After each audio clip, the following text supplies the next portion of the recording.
We got state of the division for the AL West. This is Ryan Finkelstein, managing editor, Just Baseball. Got Kendall McKee here, and we're gonna lead things off today talking about the face of this division, maybe right? Shohei Ohtani.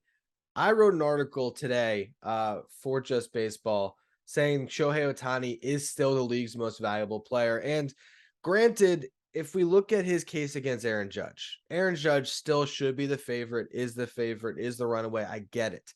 But we are forgetting how insane it is that we're watching Babe Ruth. Like, I think that because he's been up since 2018 as a hitter, we just forget, like, wait a minute.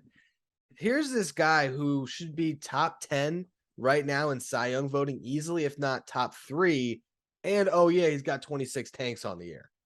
Yeah, this guy is insane. When he came over from Japan, I was super excited. I was so pushing for the Rangers to sign him, obviously, just like everybody was. And then he had to go to the Angels, and I was like, oh man, it might be the Angels' first time to get over the bump in the past, decade or two. And it's just not. And we've talked about that quite a bit, but you can say he is one of, if not the face of this division, especially with Mike Trout being in and out the past couple of years. And I think it's J-Rod's to take from him. But at the same time, this is Shohei's division for sure. So Yeah, and I think the interesting thing about writing this article was, I was kind of trying to make an MVP case for him. And granted, I still came away saying Aaron Judge is probably the MVP. But what I saw from looking at it is this is really that first full run as a pitcher. He has that start as a rookie, flash in the pan, but a really promising one. Then he has the Tommy John, gets back last year. We see 23 starts. It started to feel like, okay, here's the guy. But now what I saw here is this season, he has not only established himself as an ace based on his stuff, but he's carrying a workload over his last 11 starts. He's averaging 6.6 innings. And during that span, you have this team in the Angels that's 10 games under. Shohei's 7-3 in those 11 starts. He has a 1.81 ERA. He's striking out almost 13 batters per nine. His xFIP of 2.18 during that span is the best in baseball, and his WAR is the best in baseball among starting pitchers in that 11 start span. So we're seeing him ascend to be the best starting pitcher in the game. He's getting better and better as the season wore on. We were talking before recording the other day about how he just picked up a six pitch out of thin air. He suddenly is throwing like so a unfair. a two seamer, a sinker that's absolutely nasty. Like 3 inches of break on it out of nowhere. Just like, you know what? I'll throw it. I've been playing catch with it. We'll try it. I mean, I don't need it, but hey, I got five quality offerings. Let's throw a sixth out there. The fact is, I think we're actually starting to see that Shohei Ohtani is a better pitcher than he's a hitter. That was going to be my question for you. Is like, when are we going to ask that question and be realistic and say he's probably a better pitcher? I think it's now. I really looking at the stats, he has a 3.7 F4 as a pitcher, 2.3 as a hitter. Now, granted, the hitting F4, it kind of gets lower because he doesn't play a position. So you don't have the defense factoring in. If it does factor in, he hasn't been a good defender if they do throw him out in the outfield. So that kind of hurts him. But yeah, I mean, an ace is more valuable to a team than a guy offensively who's still solid, but he's not Yordan Alvarez as a DH. He's a good DH, but he's not the elite of the elite. As an ace, I mean, like I said, the numbers are crazy. And one of the other things that kind of jumped out to me, of the top xFIP leaders in baseball and ERA leaders, he was the one guy where his xFIP was actually lower than his ERA. It was a percentage point off. It was 2.69 compared to 2.68, but it just shows you that the ERA that he's put up is absolutely legitimate. His stuff is that good. It plays that well. And yeah, he is, I mean, as good as it comes as a pitcher right now. Yeah, it's hard to watch him, and as a fan of hating the Angels, it's hard to watch him and just be like, wow, this team is great when he's pitching. And then you realize you back up and you're like, oh, this team is awful actually. Yeah. And I'm really excited to see what the Shohei market looks like in the winter. I think that's going to be crazy. I actually think that your boy Mets, your boys could go make a run at him, which would be absolutely insane. To have those two dudes like Shohei and Judge out in New York, that would be pretty wild to see. But I think to give a nod to Judge, I do think he deserves it this year. Played incredible. And anyway, we won't have to talk anymore about the Yankees, but so you have compared him to Justin Verlander in this division as two absolute studs. Yes. Talk to me about that. So here's the thing about Shohei Ohtani. Like I said, or like you just said, like Judge is going to run away with the MVP still, I believe. You know, he's chasing down Maris.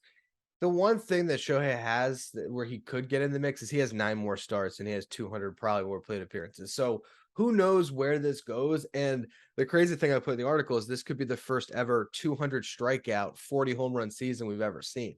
We've actually Babe Ruth never struck out 200 batters. So if he pulls that off, which I think he's about 30 some odd away, which imagine 9 more starts is going to get there. Which he's totally going to do. Yeah. He might do that in 3 more starts.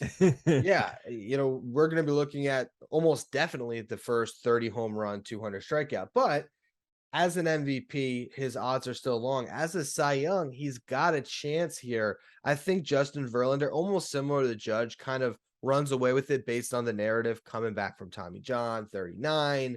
He's 15-3, 1.95 ERA. You compare that to Shohei, a 2.69 ERA. He's got the edge there. He's got the edge in innings pitched, 143 compared to 117. But we look at the advanced metrics a bit. You look at FIP, 2.88 for Verlander, 2.48 for Shohei. XFIP, 3.45 for Verlander, 2.41 for Shohei. Expected ERA, 2.89 for Verlander, 2.76 for Shohei.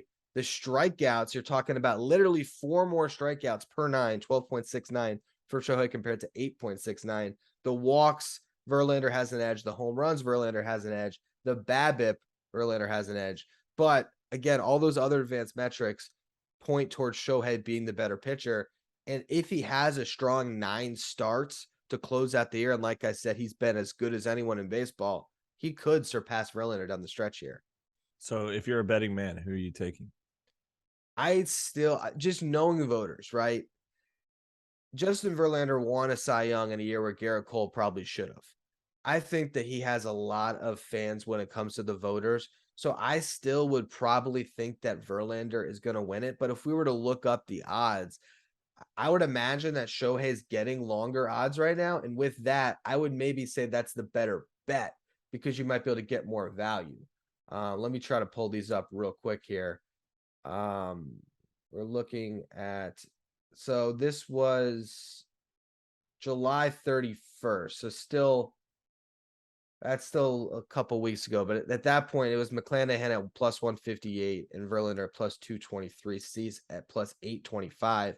I imagine those odds have come a little bit closer. Yeah, what I'm looking at right now is Justin Verlander's at minus 145. There you go. There you go. So Shohei's at plus 3,500. That's a really good bet. Like that's a bet that come on. As soon as we stop recording, I'm gonna lay some money on it. That's that type of bet that is. I mean, yeah, like again, you're talking about over the last, it's since June 9th, I believe, was the beginning of this stretch here. He has been the best starting pitcher in baseball. If he holds that true over 9 more starts, I do wonder what that conversation looks like. Now, granted, you still have Kevin Gausman, you still have Shane McClanahan, you still have Dylan Cease.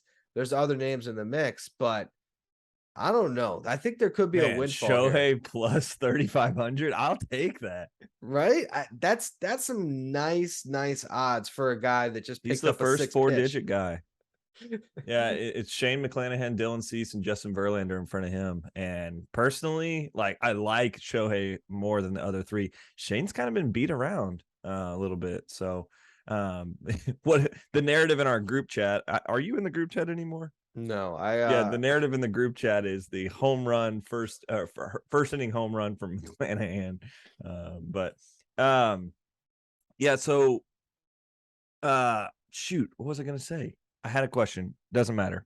Go forward. Well, maybe you're gonna ask me about comparing Ohtani to those other cases. I would just say that Verlander is the favorite for a reason. I still think he wins the award, but I would bet on Ohtani over McClanahan, Cease, or Gausman based on those odds in particular. Like you're telling me that I can lay a $50 flyer on Shohei, and if he goes big in the final 9 starts, I could be cashing in $1,500 big time. Like I'm telling you, I'm not kidding. As soon as we stop record, I am putting money on this because that's fair.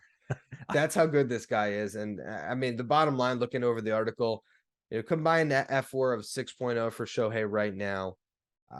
He's going to win many MVPs in his future because what he does, again, we just forget how insane it is. I think the beginning of the article, what I wrote was I pulled his pitching stats from the last 2 years. So it was okay. So since 2021, Ohtani's made 43 starts. He's pitched to a 2.95 ERA with 321 strikeouts and 247 in a third innings pitched. He's also hit 72 home runs. Like that's the thing. The only hitter in baseball with more home runs in the last 2 years is Aaron Judge. And then it's Ohtani and Vladdy. Ryan, some really hot news just came out in the West. Okay. John Daniels out as president of baseball operations in Texas. They're cleaning house, huh? Wow. John Daniels has been there forever. So this is now this is the outside perspective. So I'm gonna tee you up on this. Yeah. As an outside, look into the Rangers, to me, this seems like Chris Young has the keys to this franchise and is driving Absolutely. it. Yeah, Chris Young is flexing hard right now. I know they brought him in to kind of supplement John Daniels because they thought John Daniels couldn't do the GM position anymore. So he got elevated to, I think, manager of baseball operations or something like that. And what that's crazy. I thought it was a weird time to get rid of Woodward, but at the same time, I knew he's probably not the guy that they're going to take into the World Series run that they're going to be on in the next couple of years. But John Daniels has been with this team a long freaking time. He had a lot of butting heads with Nolan Ryan when the team was in like 2008, 9, 10 stage. He was one of the youngest GMs when they brought him in at the time, and then he's famous for sending Teixeira to the Braves and getting back Elvis Andrus and that slew like Neftali Feliz, Jared Saltalamacchia, Matt Harrison, all in one trade. And that's what really projected us to the World Series. So he's famous for that, but he's made a bunch of bonehead moves since then. Wow, this is wild. Sorry, I got on a soapbox there for a second. Well, I'm glad you did because this is your team and this is big news. I'm looking right now. It does say he was the youngest GM in Major League Baseball at the time when he was hired at 28, John Daniels. And you kind of alluded to it there, but they fired their manager as well. So it feels like they're starting over. But considering what they did in the draft, I know a lot of us loved what they did to get Kumar Rocker. They still got lighter to have those two Vandy boys come up together. It seems like Chris Young has a set plan here. You got your middle infield of future locked up through free agency. Now it's about finding a manager. I imagine Chris Young probably arises to be the next president of baseball operations / GM. Yeah. And it's just, he was already doing it anyway. Let him drive because look, he's clearly one of the smartest baseball minds out there. He was in a pretty high position in Major League Baseball before the Rangers got him. He was really coveted as a GM around the league, despite the lack of experience, so to speak. Yet here he is now making a lot of moves, and it feels like the Rangers, if nothing else, have a new direction. Yeah, I think when Aram talks about how like Chris went and convinced Jack like of the whole plan, and Jack was like, all right, I didn't want to come to the Rangers, but like you convinced me, like hearing that whole narrative, like a year and a half ago. And then now it's like from then to now, like you've just seen Chris has a plan. And when they fired Woodward this week, I receive a ton of texts from people, which I'm probably sure you do as well. Anytime the Mets or the Rangers do anything, people think we're the insiders or something. So people just always ask me like, well, what's the plan? What's the plan? Especially my dad, by the way. He just thinks I have like this inside track. But I feel that. And so I was just saying, like, I think Chris probably has a guy that he's already been thinking of for several months now, and he probably told Woodward, "We're not bringing you back next year. You can either leave at the end of the season or now." And he, handed it off to Beasley as a little attaboy, I think. But yeah, I'm very excited about the way the Rangers are going. I think the pitching is on its way up, especially with Chris at the helm. I think that's going to be something that he's going to have a big emphasis on, and it's going to be something that's going to be fun to watch now that the Rangers don't live in a desert Coors Field. The new ballpark isn't as much of a home run zone, so yeah, I'm excited. I think that this is definitely interesting to see what your Rangers are doing. And speaking of your Rangers, to kind of touch on some other teams, we'll give the A's a little shout out. Elvis Andrus let go, hit a home Ah, run and cut. Hurts, huh? it hurts me, like Elvis is probably one of my favorite players of all time. Coming, like we just mentioned, him being a part of that John Daniels trade that literally just sent us into the World Series. And Elvis, we move him to Oakland, get Jonah Heim in the deal, which has been perfect. Yeah. We took Chris Davis from them and Jonah Heim, and then AJ Alexi. And honestly, we thought that was going to be for Chris Davis. And then Jonah Heim has been exactly what you wanted. It was just a throw in that ended up being a major leaguer. But having Elvis be such a part of our franchise and been such a keystone piece is good. I think he probably comes back to the Rangers, to be honest, like not as a player, but in some sort of fashion. Not saying that he's going to be the head coach, but I would imagine that he has some sort of involvement in the Rangers' future. He loves being a part of the Rangers franchise. So, but it is funny that he hit a home run on him last night as the A's like just shelled us last night, and then they cut him the next day. 12 years in Texas, 2 in Oakland.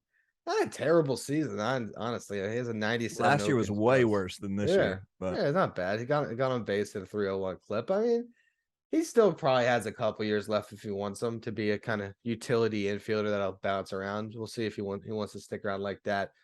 We've touched on 4 of the 5 teams in this division. The one team we have not touched on is the other one heading towards the playoffs, at least right now, along with the Astros, which is the Mariners. And they got a big boost we want to talk about here. Mitch Haniger came back. It's given them some better defense. I already saw a nice play out in right field, but his bat has been pretty strong since coming back, hitting 351 in 10 games, 442 on base, 460 slugging, has a home run and a double, 3 RBIs, drawn 6 walks to 9 strikeouts. To get a veteran like this who has, an all-star appearance to his name, to a roster that is pretty young as well, I think this is actually one of the most underrated storylines we have going on right now to get him back in the mix. absolutely. All year on this State of the Division podcast with T, I've said, like, if the Mariners can get Haniger back, they're going to be fine. And it just kept delaying. And then they had the Kelenic and the Kyle Lewis issues, all that kind of stuff. And I was like, if Haniger's back, this is fine. And then they ended up making all the moves in the offseason, and now he's back. And look, it's fine. And they're going to make the playoffs, and they're going to be a scary team that I really don't want to play if I was anybody else in the playoffs. Yeah, they're, I was on the Just Baseball show today, and I was kind of talking about the teams that make it, where it's almost like it's such gravy that they're there that they don't really know any better than to go out and just play free. And I think the Mariners are the definition of that. And you look at their lineup right now that you have Haniger, you got J-Rod, Ty France, Jesse Winker, Dylan Moore. This was last night's lineup that won 8-2. Haniger, Eugenio Suarez, JP Crawford, Kurt Casale, Adam Frazier, Sam Haggerty.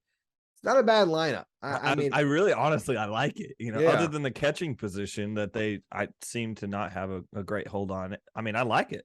I like it too. I think that they're certainly, and actually Dylan Moore came into the game probably as a fielder, it actually looks like. So I guess the first 4 was J-Rod, Ty France, Winker, Haniger, Suarez, Crawford.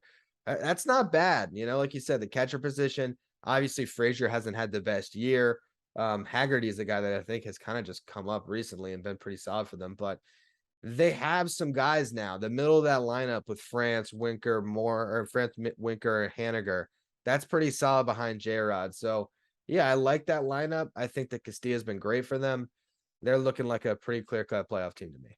Yeah, I love it. I'm excited to watch them. I'm excited to see, those weird, like, in between inning cut scenes that they do where it's like one kid in the crowd, like, yelling, and then a coach staring. And then, like, they're going to cut to J-Rod stealing second and then looking towards the camera, like, full smile. I can't wait for that. Like, J-Rod's just so electric. I can't wait to see him on some fall broadcasts. That's for sure. That's for sure. He's one of those stars that um I think you can take Fernando Tatis Jr., who's been in the spotlight, and you could put J-Rod in all of those ads instead coming into next year. Absolutely. He's going to be Absolutely. one of the most marketable stars in baseball. It's going to be good to see him on the biggest stage this season. But that was State of the AL East for this week. Make sure you tune in next Thursday West. for That's the AL East. Is that what I said? Yeah. Dude, I've been hosting so many of these. That's okay, man. It's okay. Great. That was state of the AL West. And I was right about the date. West is on Thursdays, as is NL West. AL East, which I alluded to, that's on Tuesdays with NL East. And then we got the Central Divisions on Wednesdays. Make sure you're following our YouTube channel and also the podcast feed at State of the Division. Check out all the articles we got pumping at justbaseball.com.